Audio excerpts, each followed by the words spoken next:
అందరికీ నమస్కారం. మరదల పిల్ల 3వ భాగానికి మీరు చూపించిన ఆదరణకు ధన్యవాదాలు. అనన్య భర్తకి సర్ప్రైజ్ ఇద్దామని ఆఫీస్కి వెళ్ళగా తన చెల్లెలు లావణ్య కూడా తన భర్త వల్లే గర్భవతి అయిందన్న నగ్న నిజాన్ని ఫోన్ కాల్ ద్వారా వినేసింది. అక్కడే కథ ఆగిపోయింది. ఆ తర్వాత ఏం జరిగిందో తెలుసుకోవాలని మీరంతా ఎంతో ఉత్కంఠగా ఎదురు చూస్తున్నారని మాకు తెలుసు. ఇక ఈ ఆఖరి ఉత్కంఠభరితమైన భాగంలోకి వెళ్దాం. ఏ నిజం? అనన్య గొంతు ఆ ఆఫీస్ కారిడార్లో కార్తీక్ చెవుల్లో మారుమోగింది. కార్తీక్ భయంతో వెనక్కి తిరిగాడు. ఫోన్ ఇంకా అతని చేతిలోనే ఉంది. అవతల వైపు లావణ్య ఏడుపు స్పీకర్లోంచి బయటకు వస్తోంది. అనన్య, నువ్వు ఇక్కడ? తను కూడా ప్రెగ్నెంటా? అనన్య, నేను... అనన్య గట్టిగా అరుస్తూ, అవునా కాదా? అవును. ఆ ఒక్క మాట అనన్యను అక్కడికక్కడే కూల్చేయలేదు. ఆమె ఆ నిజాన్ని ఒక రాయిలా మింగేసింది. ఆమె కళ్లల్లోంచి నీళ్లు రాలేదు, నిప్పులు కురిశాయి. ఆమె ఒక్క మాట మాట్లాడకుండా వెనక్కి తిరిగి లిఫ్ట్ వైపు నడిచింది. అనన్య, ఆగు! అనన్య! కాని అనన్య ఆగలేదు. ఆమె నేరుగా ఆఫీస్ నుండి తన పుట్టింటికి వెళ్ళింది. పుట్టింటి తలుపు తట్టగానే అనన్య తల్లి, ఏంటమ్మా ఈ టైంలో అంటూ కూతురి నిర్జీవమైన ముఖం చూసి భయపడిపోయింది. అనన్య లోపలికొచ్చి సోఫాలో కూలబడి జరిగిన ఘోరమంతా చెప్పింది. ఆ రాత్రి ఆ ఇల్లు ఒక యుద్ధరంగంలా మారింది. అనన్య తల్లిదండ్రులు వెంటనే కార్తీక్ని, జానకమ్మ గారిని, అలానే హాస్టల్లో ఉన్న లావణ్యను అందర్నీ అక్కడికి పిలిపించారు. అనన్య తండ్రి, నీచుడా, నా కూతురు కడుపుతో ఉందని కూడా చూడకుండా దాని చెల్లెలితోనే... జానకమ్మ భయంతో, అయ్యో నా కొడుకు అలాంటివాడు కాదండి. అనన్య తల్లి, సిగ్గులేదే నీకు? అక్క మొగుడి మీదే కన్నేసావా? దాన్ని గొడ్రాలు చేద్దామనుకున్నావా? ఆపండి. ఇందులో లావణ్య తప్పులేదు. నాది కూడా తప్పుంది. మీ కూతురు తప్పు కూడా ఉంది. నా తప్పా? అవును, నీ తప్పు. మా అమ్మ మాటలు నమ్మి నన్ను అనుమానించి దూరం పెట్టావు. ఆ సమయంలో నాకు లావణ్య మాత్రమే అర్థం చేసుకుంది. మేమిద్దరం ప్రేమించుకున్నాం అన్న మాట వినగానే అనన్య తల్లిదండ్రులు నిశ్చేష్టులయ్యారు. ప్రేమ? దీన్ని ప్రేమ అంటారా?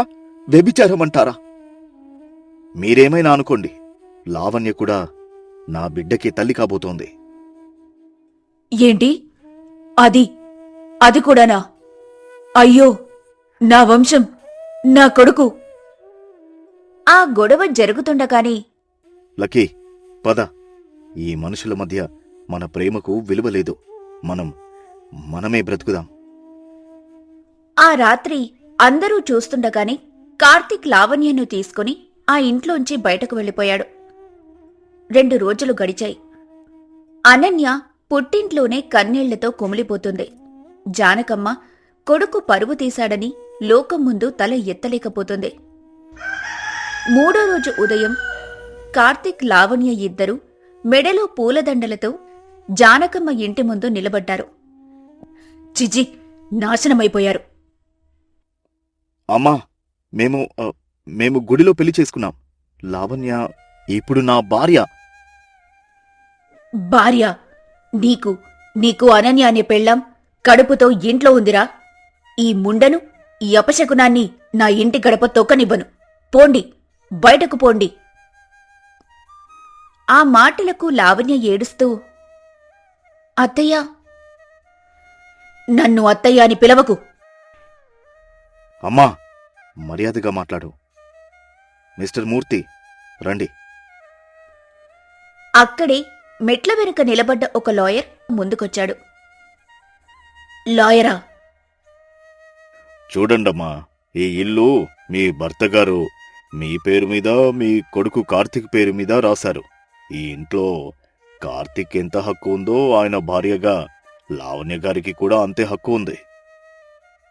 అవునమ్మా, లావణ్య నా భార్య, నా బిడ్డకు తల్లి. తను తను ఇక్కడే ఉంటుంది. మరి మరి అనన్య? అనన్య కూడా ఇక్కడే ఉంటుంది. తను నా మొదటి భార్య. తన బిడ్డ కూడా నా బిడ్డే. నేను ఇద్దరినీ చూసుకుంటాను. జానకమ్మ గారు చేసేది లేక తలుపు పక్కకు తప్పుకున్నారు. కార్తీక్ గర్వంగా లావణ్య చేయి పట్టుకుని ఆ ఇంట్లోకి అడుగుపెట్టాడు. ఆ ఇల్లు ఇప్పుడు ఒక వింత నాటకానికి వేదికైంది. అనన్య పుట్టింటి నుండి కన్నీళ్లతో తిరిగి ఈ నరకంలోకి అడుగుపెట్టింది. ఆ ఇల్లు ఇప్పుడు రెండుగా చీలిపోయింది. జానకమ్మ అనన్యకు బాదం పాలు ఇస్తూ, తల్లి, నువ్వు నా వంశాన్ని నిలబెట్టే మహారాణివి, నా మనవడివి. నువ్వు కాలు కింద పెట్టకూడదు. జానకమ్మ అనన్యను పువ్వుల్లో పెట్టి చూసుకోవడం మొదలుపెట్టింది. ఆమెకు అనన్య మీద ప్రేమ లేదు. ఆమె కడుపులో పెరుగుతున్న మొదటి మనవడి మీద, చట్టబద్ధమైన వారసుడి మీద మాత్రమే ప్రేమ. ఇక ఇటువైపు కార్తీక్ లావణ్యకు స్ట్రాబెర్రీలు తినిపిస్తూ, లక్కీ, నువ్వు నా కోసం ఇంత భరిస్తున్నావు. నిన్ను నేను మహారాణిలా చూసుకుంటాను. కార్తీక్ లావణ్యను ప్రాణంగా చూసుకోవటం మొదలుపెట్టాడు. అనన్య మీద, తల్లి మీద కోపంతో అతను లావణ్యకు మరింతగా దగ్గరయ్యాడు. అనన్య, జానకమ్మ ఇద్దరూ లావణ్యతో మాట్లాడరు. లావణ్యను ఒక పనిమనిషి కన్నా హీనంగా చూస్తారు. కార్తీక్ ఇంట్లో లేనప్పుడు లావణ్యకు నరకం కనిపిస్తుంది. కార్తీక్ లావణ్య కష్టాన్ని చూడలేకపోయాడు. ఒక వారం తర్వాత కాలింగ్ బెల్ మోగింది. అనన్య, జానకమ్మ సోఫాలో కూర్చొని ఉన్నారు. లావణ్య నీరసంగా వెళ్లి తలుపు తీసింది. బయట అనన్య, లావణ్యల మూడో చెల్లెలు దీప. దీప లావణ్యను చూసి కళ్లల్లో నీళ్లతో, లక్కీ, దీప అనన్య వైపు, జానకమ్మ వైపు కోపంగా చూస్తూ, అమ్మ నాన్న మనల్ని దూరం పెట్టారు. అక్క నిన్ను శత్రువులా చూస్తోంది. కాని ఈ టైంలో కడుపుతో ఉన్న నిన్ను ఈ రాక్షసుల మధ్య ఒంటరిగా వదిలేయలేను. నేను నీతో పాటే ఉంటాను. ఆ రోజు నుండి లావణ్యకు దీప తోడైంది. దీప కంటికి రెప్పలా చూసుకోవటం మొదలుపెట్టింది. దీప లావణ్యకు జ్యూసిస్తూ, లక్కీ, ఇది తాగు. తల్లి, ఈ బాదం పాలు తాగు. ఆ ఇల్లు ఇద్దరు గర్భిణీలకు, ఇద్దరు సహాయకులతో రెండూ వేర్వేరు కుటుంబాల్లా మారిపోయింది. కార్తీక్ దీప రాకతో కొంచెం రిలాక్స్ అయ్యాడు. లావణ్యను చూసుకోవడానికి తన తరపున ఒక మనిషి దొరికారని సంతోషించాడు. కార్తీక్ రాత్రి దీపతో, థ్యాంక్స్ దీపా. నువ్వు లేకపోతే లక్కీ చాలా కుంగిపోయేది. థ్యాంక్స్ నాతో కాదు బావా, మీతోనే చెప్పుకోవాలి. ఇద్దరు జీవితాలను ఇంత అద్భుతంగా నాశనం చేసినందుకు. నేను సరే, ఇప్పుడు బాధపడి లాభం లేదు. లావణ్యకు రేపు స్కానింగ్ ఉంది. మీరు వస్తున్నారా లేక అనన్యకి పళ్లరసం తీసుకెళ్తారా? దీప మాటల్లోని వ్యంగ్యం కార్తీక్ని తాకింది. కాని అదే సమయంలో దీప చురుకుదనం, ఆమె ధైర్యం కార్తీక్ని ఆకర్షించటం మొదలుపెట్టాయి. ఒకరోజు మధ్యాహ్నం లావణ్య గదిలో నిద్రపోతుంది. హాల్లో కార్తీక్, దీప ఏదో విషయం గురించి చాలాసేపటి నుండి నవ్వుతూ మాట్లాడుకుంటున్నారు. కార్తీక్ ఎన్నో రోజుల తర్వాత అంత ఆనందంగా నవ్వటం. సరిగ్గా అప్పుడే లావణ్య నిద్రలేచి నీళ్ల కోసం బయటకు వచ్చింది. ఆ దృశ్యం కార్తీక్ దీప చెప్పిన జోక్కి పగలబడి నవ్వుతున్నాడు. దీప సిగ్గుపడుతూ తల దించుకుంది. లావణ్య అక్కడే ఆగిపోయింది. అప్పుడు తన మనసులో, బావ నవ్వుతున్నాడు. నాతో పెళ్లైన తర్వాత బావ ఇలా నవ్వటం నేను చూడలేదే. నా కోసం వచ్చిన దీప, నా చెల్లెలు బావతో ఇంత సంతోషంగా. లావణ్య గుండెల్లో ఒక కొత్త అనుమానం మొదలైంది. చరిత్ర మళ్లీ పునరావృతం కాబోతుందా? అక్క స్థానాన్ని లాక్కున్న మరదలు పిల్ల ఇప్పుడు తన చెల్లెలి చేతిలోనే తన స్థానాన్ని కోల్పోబోతుందా? ఒక పురుషుడి చపలత్వం, అత్తగారి కుటిలత్వం ఇద్దరు అక్కా చెల్లెళ్ల జీవితాలను ఎలా తలకిందులు చేశాయో చూశాం. ఈ కథ మీకు నచ్చినట్టయితే దయచేసి మా వీడియోని లైక్ చేసి మీ అభిప్రాయాల్ని కామెంట్స్లో తెలియచేయండి. శారద డైరీని రోజా దొంగిలించిందని తెలుసుకున్న అంజన క్రోధంతో రగిలిపోతుంది. తన దశాబ్దాల నాటి రహస్యం బయటపడితే తన జీవితం నాశనమవుతుందన్న భయం ఆమెను పిచ్చిదాన్ని చేస్తుంది. ఇప్పుడు రోజా కేవలం ఒక కోడలు కాదు, తన పతనానికి కారణం కాగల శత్రువు. ఈ రోజు ఇంట్లో జరగబోయేది మామూలు అత్తాకోడళ్ల గొడవ కాదు, అది న్యాయానికి అన్యాయానికి మధ్య జరగబోయే మహాసంగ్రామం. రోజా! అంజన గొంతులోంచి వచ్చిన ఆ కేక ఆ ఇంట్లోని నిశ్శబ్దాన్ని చీల్చుకుంటూ పగతో క్రోధంతో ఓడిపోయిన రాక్షసి ఆర్తనాదంలా వినిపించింది. ఆ అరుపుకు కింద హాల్లో కాఫీ తాగుతున్న నవ్య ఉలిక్కిపడి కప్పు కింద పెట్టేసింది. అదే సమయానికి ఆఫీస్ నుండి ఇంటికొచ్చిన సూర్య, శంకర్ కూడా ఆ కేక విని షాక్ అయ్యారు. మమ్మీ, ఏమైంది మమ్మీ? ఆ మార్పులా ఉందే, పైనుంచి వస్తోంది. ముగ్గురు పరుగులాంటి నడకతో మేడమెట్లు ఎక్కారు. గదిలో ఉన్న రోజాకు ఆ కేక వినగానే గుండె ఆగిపోయింది. అయిపోయింది, దొరికిపోయాను అని ఆమె శరీరం భయంతో చల్లగా అయిపోయింది. లోపల అంజన పిచ్చిపట్టిన దానిలా నిలబడి ఉంది. ఆమె కళ్ళు నిప్పులు చెరుగుతున్నాయి. ట్రంకు పెట్టెలోని బట్టలన్నీ కిందపడి చిందరవందరగా ఉన్నాయి. ఆమె చేతిలో రోజా చేతి రుమాలు ఉంది. అంజనా, ఏమైంది? ఎందుకలా అరుస్తున్నావు? ఏమైంది ఇక్కడ? అంజన వణుకుతున్న స్వరంతో, దాన్ని బయటకు పిలవండి, ఆ దొంగను నా ముందుకు లాక్కురండి. అమ్మా, ఎవరి గురించి మాట్లాడుతున్నావు? రోజా గురించా? తను తన గదిలోనే ఉంది కదా, శిక్షలో ఉంది కదా. శిక్ష? ఆ శిక్షను కాలరాసి నా గది తాళం పగులగొట్టి నా పవిత్రమైన గదిలోకి చొరబడింది నా ముద్దుల కోడలు. నా పరువు తీసింది, నా సర్వస్వాన్ని దొంగలించింది. ఆ మాటలకు శంకర్, సూర్య, నవ్య షాక్ అయ్యారు. అందరి చూపులు రోజా గది తలుపు వైపు తిరిగాయి. లోపలున్న రోజాకు ఊపిరాడలేదు. కాని ఇప్పుడు భయపడితే లాభం లేదని ధైర్యం తెచ్చుకుని నెమ్మదిగా తలుపు గడియ తీసి బయటకొచ్చింది. ఆమె ముఖంలో భయం లేదు, కాని ఒక రకమైన నిశ్చయంతో కూడిన గంభీరత ఉంది. వచ్చావా దొంగ, నిన్ను! అంజనా, ఆగు! అసలు ఏం జరిగిందో చెప్పి గొడవ చేయి. అంజన చేతిలోని రుమాలును రోజా ముఖంపై విసురుతూ, ఇదే సాక్ష్యం, ఇది నీదే కదా? నా చెల్లెలి జ్ఞాపకాల పెట్టె దగ్గర ఇది దొరికింది. ఆ పెట్టె తాళం పగులగొట్టుంది. చెప్పు, ఎందుకు వెళ్ళావు లోపలికి? ఏం దొంగలించావు? చెప్పు. అందరి చూపులు ఇప్పుడు నిందగా రోజా మీద ఉన్నాయి. అందరూ కిందికొచ్చారు.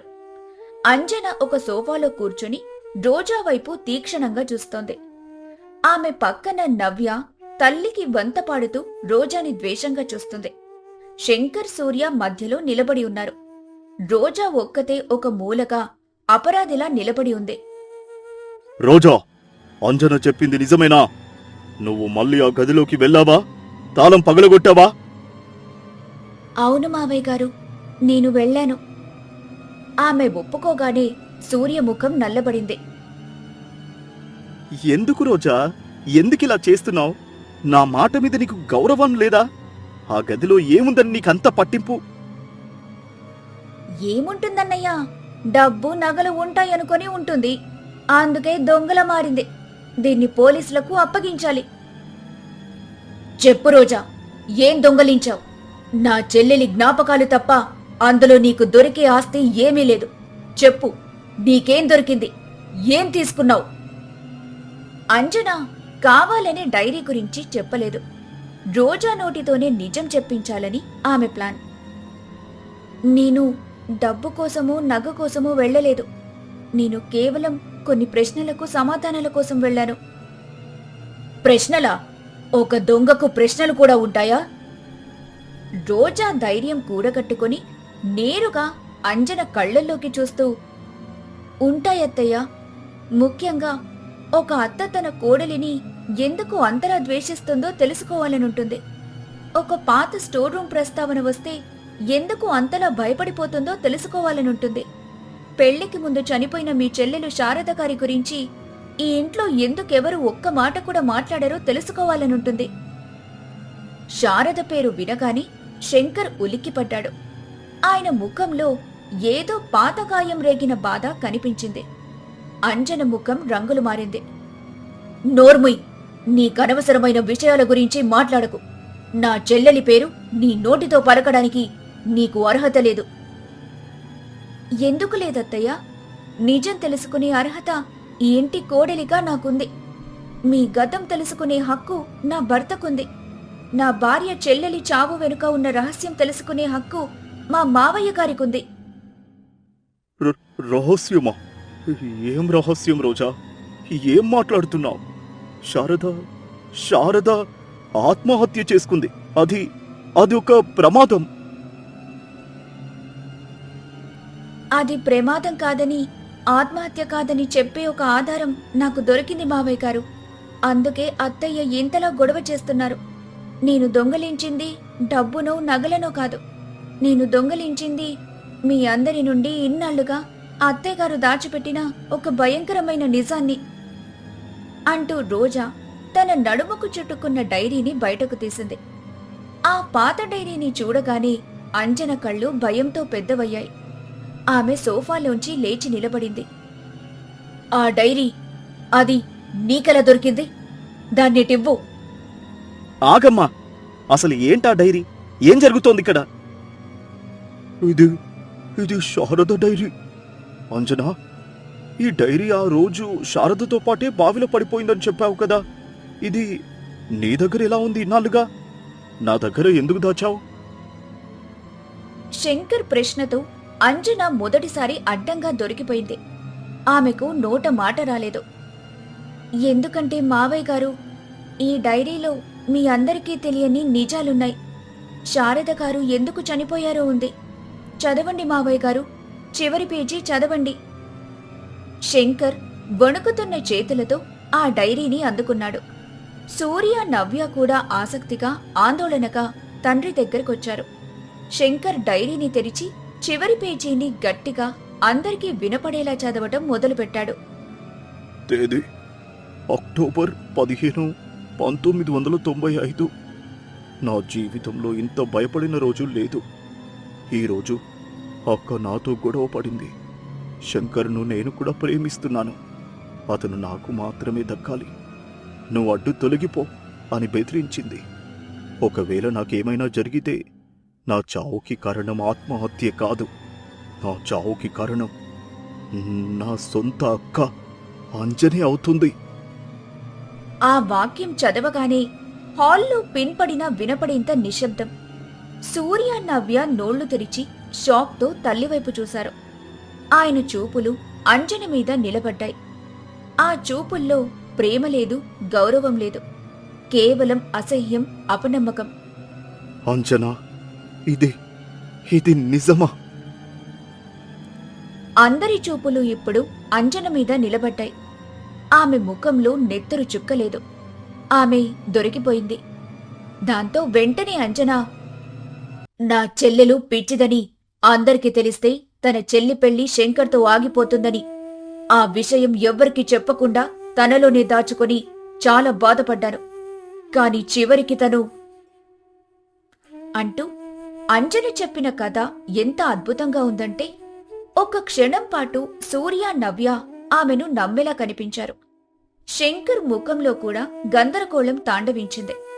తన చెల్లెలు పిచ్చిదన్న నిజాన్ని అంగీకరించలేక, తన భార్య హంతకురాలు కావచ్చన్న నిజాన్ని జీర్ణించుకోలేక ఆయన మదనపడుతున్నాడు. విన్నారా అందరూ? మా అమ్మ ఎంత బాధ అనుభవించిందో. తన చెల్లెలు పిచ్చిని ఇన్నాళ్ళు తన గుండెల్లో దాచుకుని ఇప్పుడు నీలాంటి దానివల్ల నిందలు పడుతుంది. ఛీ, నీ బతుకు చెడ. మా అమ్మ మీద నింద వేయడానికి నీకెంత ధైర్యం? రోజా, అమ్మ చెప్పింది నిజమేనా? శారద అత్తయ్యకు నిజంగా? రోజా ఒక్క క్షణం కళ్ళు మూసుకుంది. అంజన ఎంతటి నటి, ఎంతటి గడుసుది. చనిపోయిన తన సొంత చెల్లెలి మీదకే నిందను నెట్టేసి నిష్కల్మషంగా బయటపడాలని చూస్తోంది. కాని రోజా ఇప్పుడు పాత రోజా కాదు. భయపడి వెనక్కి తగ్గే రకం కాదు. మీ అమ్మగారు చెప్పింది పచ్చి అబద్ధం. ఏయ్! రోజా అంజన అరుపును పట్టించుకోకుండా నేరుగా శంకర్ వైపు చూస్తూ, మావయ్య గారు, ఒక్క నిమిషం ఆలోచించండి. అత్తయ్య చెప్పిన దాని ప్రకారం శారద గారికి మతిస్థిమితం లేదు. అందుకే డైరీలో అలా రాసుకున్నారు. సరే, ఒక్క క్షణం దాన్ని నమ్ముదాం. మరి శారద గారు పిచ్చివారైతే ఆమెను మీకిచ్చి ఎందుకు పెళ్లి చేయాలనుకున్నారు? ఈ ప్రశ్న హాల్లో బాంబులా పేలింది. శంకర్, సూర్య ఇద్దరూ ఆలోచనలో పడ్డారు. ఒకవేళ పెళ్లి నిశ్చయమయ్యాక ఆమెకు పిచ్చి పట్టిందని అనుకుందాం. ఆ విషయం మీతో ఎందుకు చెప్పలేదు? నా చెల్లెలికి మతిస్థిమితం లేదు, అందుకే ఇలా రాసుకుందని ఆ రోజే ఈ డైరీని మీ చేతిలో పెట్టుంటే మీరామెను అర్థం చేసుకునేవారు కదా. మీరు వీళ్లపైన జాలి చూపించేవారు కదా. ఇన్నేళ్లు ఈ డైరీని, ఈ నిజాన్ని ఎందుకు దాచిపెట్టారు? రోజా వేసిన తర్కబద్ధమైన ప్రశ్నలకు అంజన దగ్గర సమాధానం లేదు. ఆమె ముఖం పాలిపోయింది. రోజా ఇప్పుడు నేరుగా అంజన వైపు తిరిగి, నేను చెప్తాను ఎందుకు. ఎందుకంటే ఈ డైరీలో రాసింది పిచ్చిరాతలు కావు, అవి నిజాలు. శారద గారు ఆత్మహత్య చేసుకోలేదు. ఆమెను ఆపవే నీ వాగుడు. నా సంసారంలో నిప్పులు పోయాలని చూస్తున్నావా? నా పిల్లల ముందు నన్ను హంతకురాల్ని చెయ్యాలని చూస్తున్నావా? నిన్ను! అంజన రోజా మీదకు చెయ్యెత్తి కొట్టబోయింది. శంకర్ కళ్ళు కోపంతో ఎర్రగా ఉన్నాయి. ఆపు అంజన, నీ నాటకాలు ఇక చాలు. రోజా అడిగిన దానికి సమాధానం చెప్పు. ఇన్ని సంవత్సరాలు ఈ డైరీని నా దగ్గర ఎందుకు దాచావు? నా శారద పిచ్చిది కాదని నాకు తెలుసు. తను చాలా తెలివైనది, సున్నితమైనది. చెప్పు, నిజం చెప్పు. ఆ రోజు ఏం జరిగింది? భర్త నుండి ఊహించని ప్రతిఘటన ఎదురవటంతో అంజన బిత్తరపోయింది. తన జీవితంలో శంకర్ తన మీద చెయ్యి చేసుకోవటం కాదు కదా, కనీసం గట్టిగా అరిచింది కూడా లేదు. ఈ రోజు రోజా వల్ల తన భర్త తనకు ఎదురు తిరిగాడు. ఆమె ద్వేషం, పగ 1000 రెట్లు పెరిగాయి. ఆ నన్నంటారా? 25 ఏళ్లుగా మీకు సేవలు చేసి ఈ ఇంటిని కంటికి రెప్పలా కాపాడుకుంటే నిన్న కాక మొన్న వచ్చిన దాని మాటలు నమ్మి నన్ను నిలదీస్తారా? నా మీద మీకు నమ్మకం పోయిందా? నమ్మకం గురించి నువ్వు మాట్లాడకు అంజనా. నమ్మకాన్ని నువ్వు ఎప్పుడో చంపేస్తావు. శారద చనిపోయిన రోజు నువ్వు నా దగ్గరికి వచ్చి, శారద మనల్ని అపార్థం చేసుకుని బావిలో దూకేసింది, ఈ డైరీ కూడా అందులోనే పడిపోయింది అని అబద్ధం చెప్పావు. ఎందుకు చెప్పావు? ఇంకొక ప్రశ్న కూడా ఉంది మామయ్య గారు. ఈ డైరీలో చివరి పేజీలు చింపేసి ఉన్నాయి. శారద గారు పిచ్చిలో రాసుకుంటే ఆ పేజీలను అంత జాగ్రత్తగా చింపేయాల్సిన అవసరం ఏమొచ్చిందత్తయ్య? ఆ చింపేసిన పేజీలో ఏముంది? ఆ మాట వినగానే అంజన గుండె ఆగినంత పనైంది. ఆమె కాళ్ల కింద భూమి కంపిస్తున్నట్టుగా అనిపించింది. రోజా తన ఊహకు మించిన తెలివైంది. అది కేవలం డైరీని దొంగలించడమే కాదు, అందులోని ప్రతి రహస్యాన్ని ఛేదించేసింది. నాకు తెలీదు. ఆ పేజీల గురించి నాకేమీ తెలీదు. తెలియదా? లేక నిజం చెప్పడానికి భయపడుతున్నారా అత్తయ్య? శారద గారు తన చావుకి కారణం మీరేనని రాశాక ఆ తర్వాత ఏం జరిగిందో మీరు ఆమెను ఎలా? అంజన ఒక్కసారిగా పిచ్చి కేక పెడుతూ, ఆపు! ఇంకొక్క మాట మాట్లాడితే నీ నాలుక చీరేస్తాను. నేను ఏ పాపమెరుగను. నేను నా చెల్లిని చంపలేదు. ఆమె పరిస్థితి చూసి నవ్య భయంతో ఏడవటం మొదలుపెట్టింది. అమ్మా, ఏమైంది? ప్లీజ్ శాంతించు అమ్మా. నన్ను ముట్టుకోకు. మీ అందరికీ నేను హంతకురాలిలా కనిపిస్తున్నాను కదా. ఈ ఇంట్లో నాకు విలువ లేదు. నేను బతికుండి లాభం లేదు. నేను కూడా నా చెల్లి దగ్గరికే పోతాను అంటూ అంజన వంటింట్లోకి పరిగెత్తింది. అందరూ షాక్ అయ్యారు. మమ్మీ!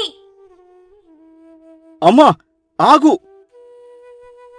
వాళ్ళు వంటింట్లోకి వెళ్లేసరికి అంజన ఒక కత్తి తీసుకుని నా దగ్గరికి రావద్దు.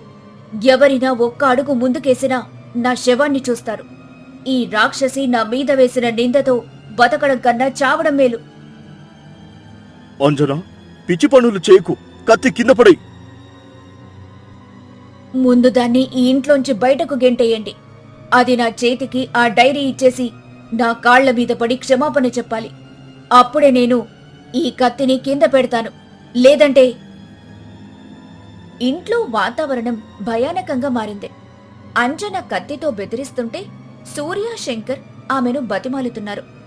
నవ్య ఏడుస్తూ రోజా మీద అరుస్తోంది. అంతా నీవల్లే. మా అమ్మకేమైనా అయితే నిన్ను చంపేస్తాను. ఇవ్వు, ఆ డైరీ ఇటివ్వు. క్షమాపణ చెప్పు. రోజా కదలలేదు, మెదలలేదు. ఆమె చేతిలో డైరీ గట్టిగా పట్టుకుని ఉంది. ఇప్పుడు కనుక తను వెనక్కి తగ్గితే నిజం ఎప్పటికీ బయటికి రాదు. శారద ఆత్మకు న్యాయం జరగదు. కాని అత్తయ్య ప్రాణం... ఆమె ఆలోచిస్తుండగానే తన దగ్గరున్న ఫోన్ వైబ్రేట్ అయింది. అది కూడా ఒక్కసారి. ఎవరో మెసేజ్ పంపినట్టు. ఈ గందరగోళంలో దాన్ని ఎవరూ గమనించలేదు. రోజా నెమ్మదిగా ఎవ్వరికీ తెలియకుండా ఫోన్ తీసి చూసింది. అందులో చింపేసిన పేజీలు నా దగ్గరున్నాయి. అంజన నాటకాన్ని నమ్మకు. నిజం నిలదొక్కుకోటానికి సమయం పడుతుంది. ఆ మెసేజ్ చదవగానే రోజా కళ్లల్లో ఒక కొత్త మెరుపు వచ్చింది. ఆమె భయం స్థానంలో ధైర్యం వచ్చింది. అంటే తనకు సహాయం చేసేవారు ఎవరో బయట ఉన్నారు. తన పోరాటం ఒంటరిది కాదు. అన్నింటికన్నా ముఖ్యంగా అసలు సాక్ష్యం చింపేసిన పేజీలు భద్రంగా ఉన్నాయి. ఆమె ముఖంలో వచ్చిన మార్పును ఎవ్వరూ గమనించలేదు. ఆమె నేరుగా కత్తి పట్టుకున్న అంజన వైపు చూసింది. అత్తయ్య, మీరు నన్ను భయపెట్టాలని చూస్తున్నారు. కాని నేను భయపడను. మీరు చావరు. ఎందుకంటే మీ నేరం ఇంకా నిరూపించబడలేదు. మీరు చస్తే మీ మీద ఉన్న హంతకురాలి ముద్ర శాశ్వతంగా ఉండిపోతుంది. ఆమె మాటలకు అంజన షాక్ అయింది. కత్తి కింద పడేయండి. ఈ డైరీ ఒక ఆరంభం మాత్రమే. అసలు కథ ఇంకా మిగిలే ఉంది. ఆ చింపేసిన పేజీలో ఏముందో నాకు తెలిసే వరకు నేను ఈ ఇంట్లోంచి కదలను. ఈ నిజాన్ని వదలను. మిమ్మల్ని వదలను.